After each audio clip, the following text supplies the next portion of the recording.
So let's begin by adopting a stable, comfortable, upright position, serviceable for meditation. So we think about keeping our feet flat on the floor, our back straight, torso open, hands in the lap right over left with the palms upturned and the thumbs gently touching. Our eyes are gently closed or slightly open, making sure we let in enough light to remain alert. We try to avoid slouching or leaning. But we also let go of any unnecessary tension or rigidity in the body, relaxing into a stable, comfortable, upright position.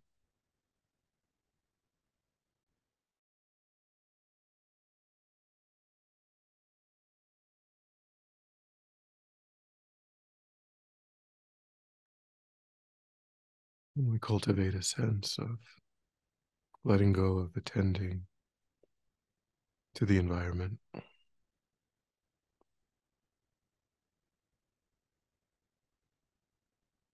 pulling back our awareness and constraining it just to the body and mind.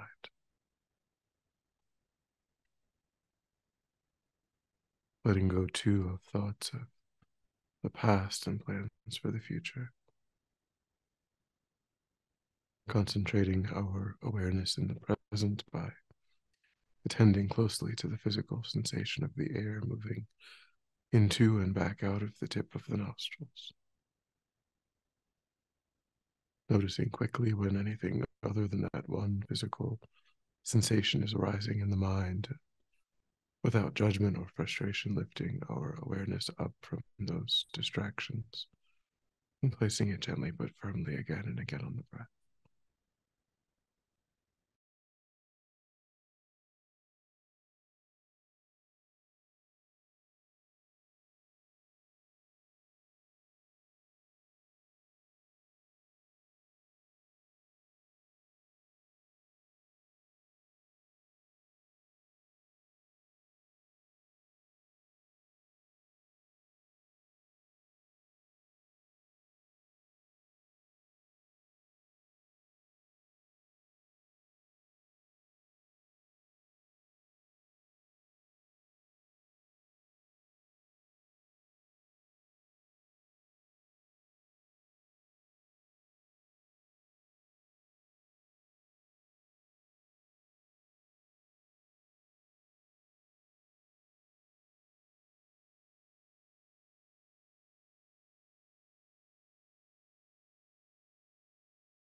And then generate a broad and altruistic motivation for your time,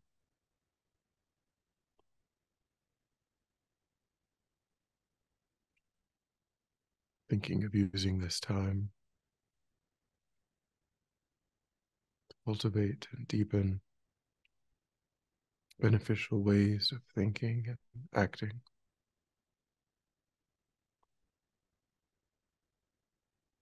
cultivating states of mind that allow oneself to remain connected to a sense of peace and ease, and that naturally and spontaneously give rise to actions that are beneficial for others.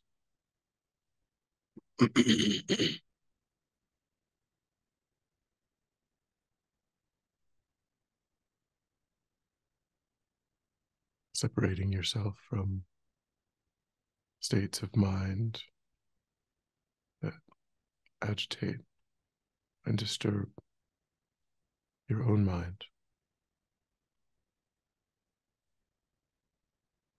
And states that, when they arise, motivate actions that cause harm to others.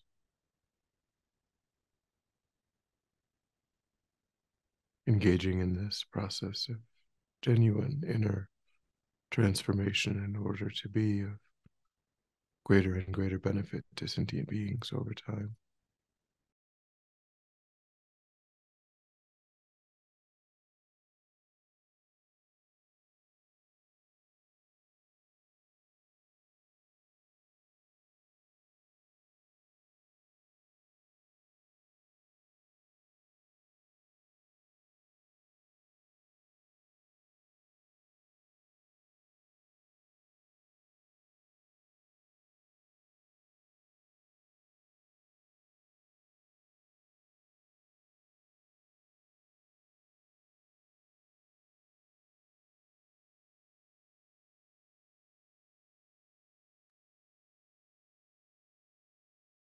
And with that positive motivation, we'll contemplate the first noble truth, the truth of unsatisfactory conditions,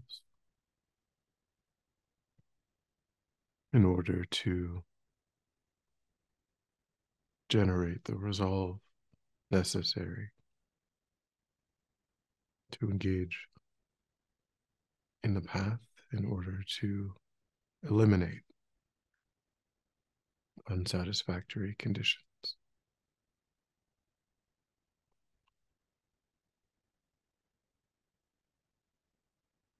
But we'll look at unsatisfactory conditions and how they characterize our lives in three ways.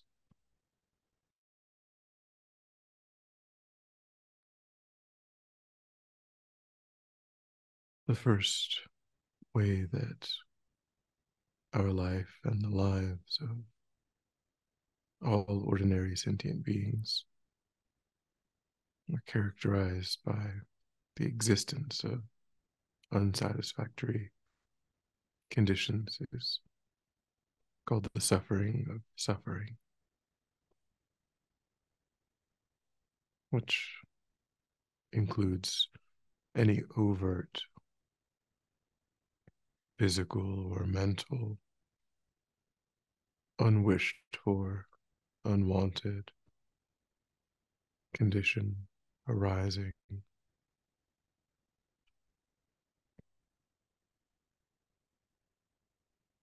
There are extremes of war and poverty, crime, natural disasters, famines.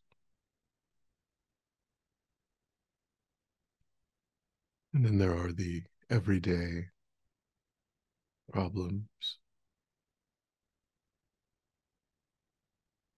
the aches and pains and illnesses of the body, excess of hot and cold, hunger and thirst, anxieties, states of loneliness or depression,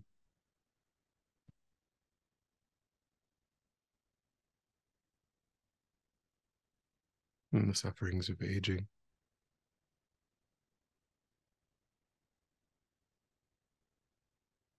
And finally, the suffering of death.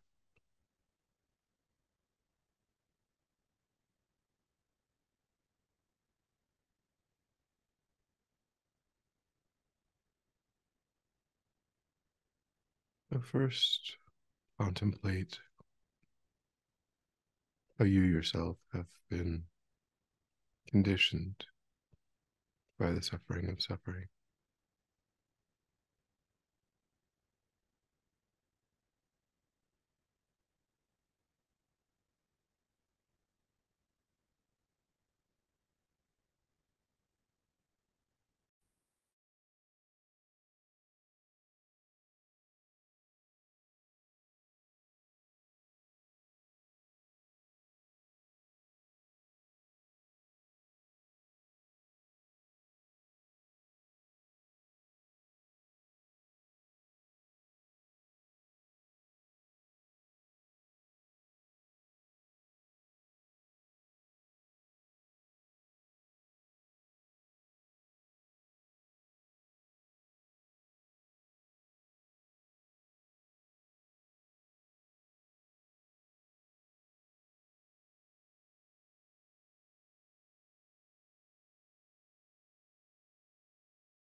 Begin to expand your thoughts to include the experiences of others,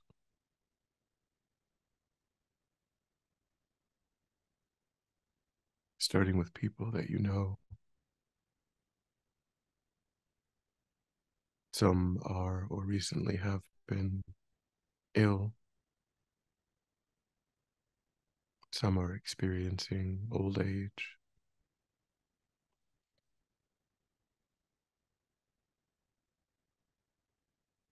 Others complain of anxieties, dissatisfactions, or feelings of isolation or loneliness.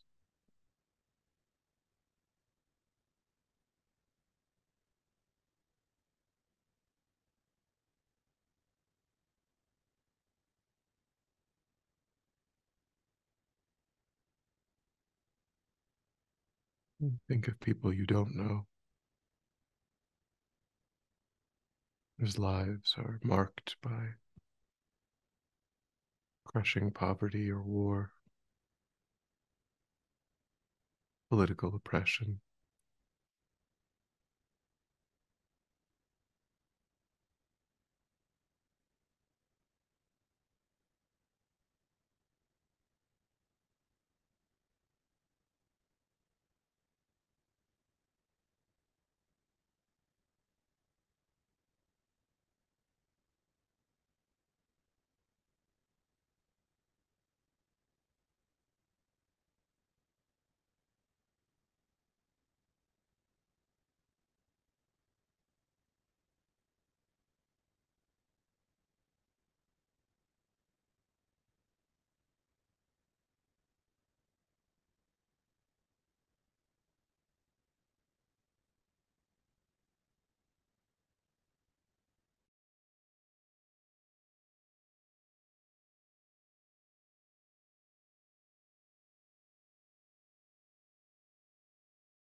the majority of the sentient beings on our planet are animal,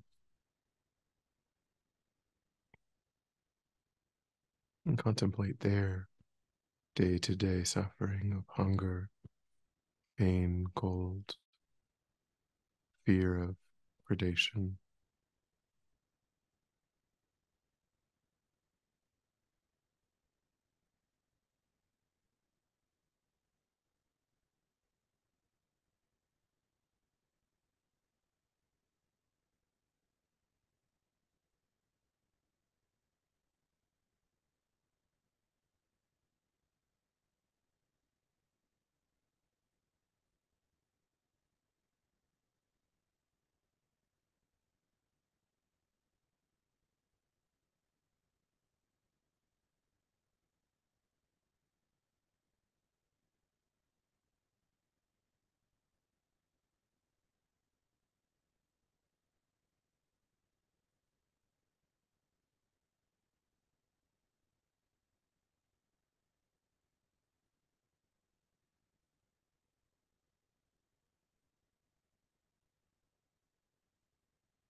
Just like oneself, all of these sentient beings wish to be happy and wish to be free of problems. We all react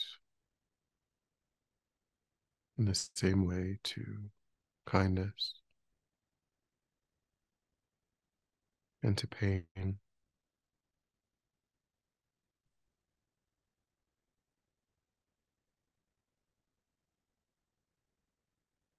And we all, without control, face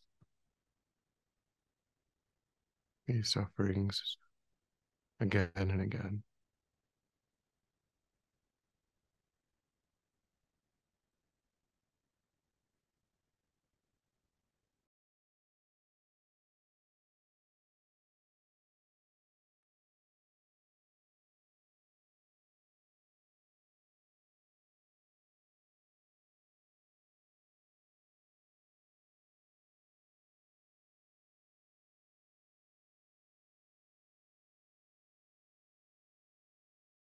And then the second type of unsatisfactory condition is called the suffering of change. This is a subtler way of meeting with what is unsatisfactory, because everything on this list is what we normally would think of as happiness. These are the experiences that we're motivated to create. Having a nice meal, going on vacation, engaging in enjoyable activities with friends, loved ones.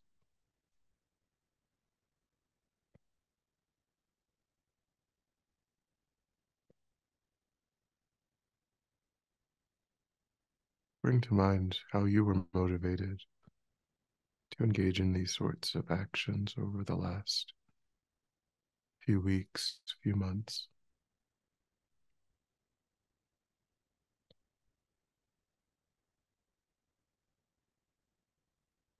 And see if any of those experiences were fully satisfying.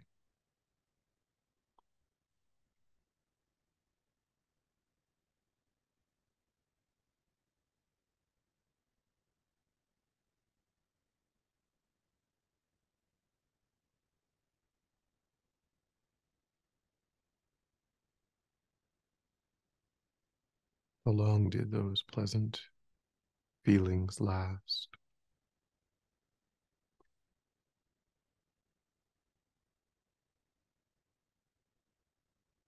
How long before the impulse to try to recreate them arose in the mind?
In those moments, did you find yourself becoming happier and happier the more you engaged in those activities? Or did you notice boredom or restlessness arising?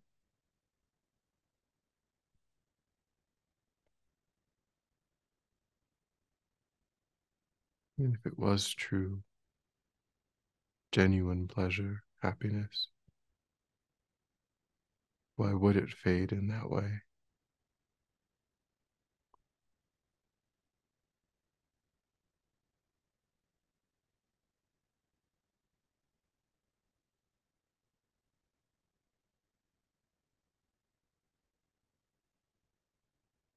If what it is that we thought was in the nature of happiness can give rise to these feelings of restlessness or boredom or agitation, then the action, the activity contained no actual happiness.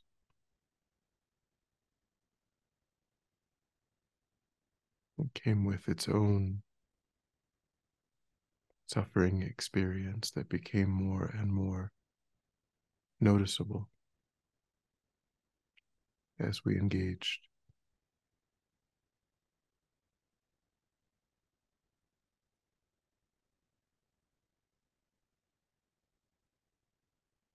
See if that's true in your own experience.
And the third category of unsatisfactory conditions is called all pervasive suffering, which is the understanding that there are no ordinary sentient beings whose lives are not conditioned by the first two kinds of unsatisfactory conditions.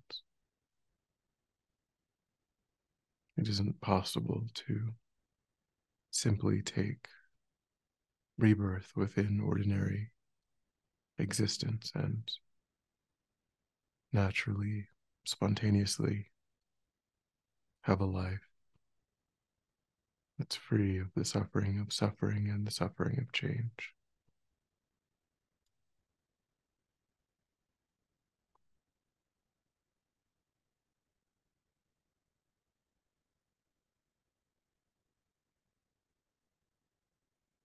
So contemplate for a moment this cycle that we and all other ordinary sentient beings are caught up in.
And then end the contemplation optimistically by understanding that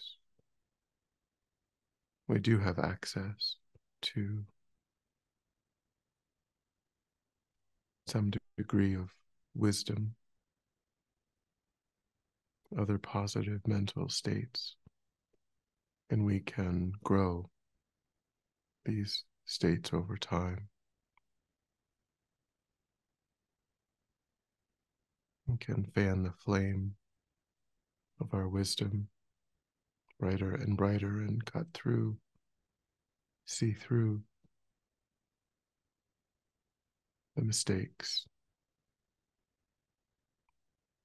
in the mind that perpetuate suffering. We can generate the antidote.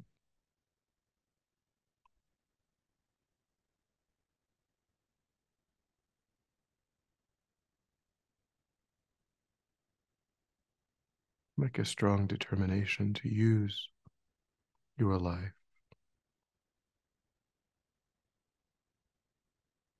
in skillful ways and overcome the root causes of suffering in your own mind.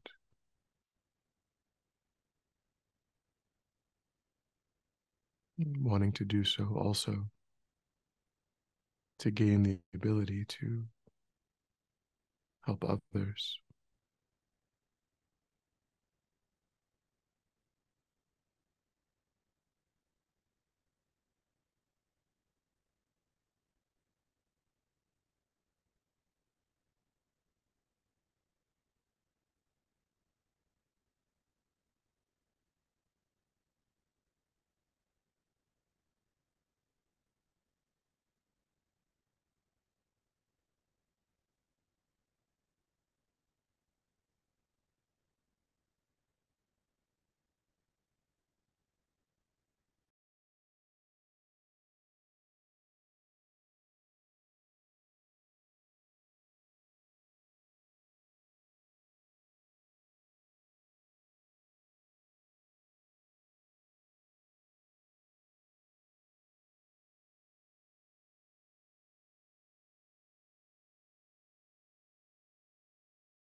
And then when you're ready, we'll come back together.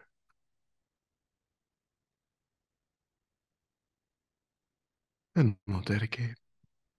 So recollect your altruistic motivation and think that by having contemplated in this way, you've actualized that motivation, created positive energy in the mind,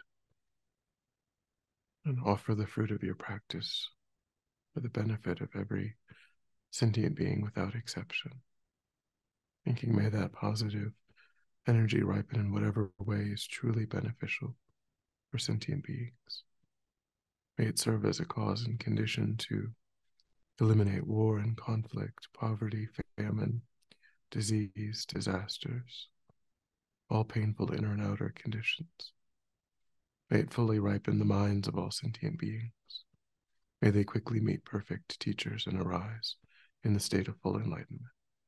May I too achieve the state of enlightenment in order to work for the benefit of sentient beings perfectly. May any obstacles facing the Guru's long life be completely dispelled, and may I and all sentient beings in this moment come under the joyful care and guidance of enlightened beings. May we be guided and protected until we swiftly achieve that state of enlightenment.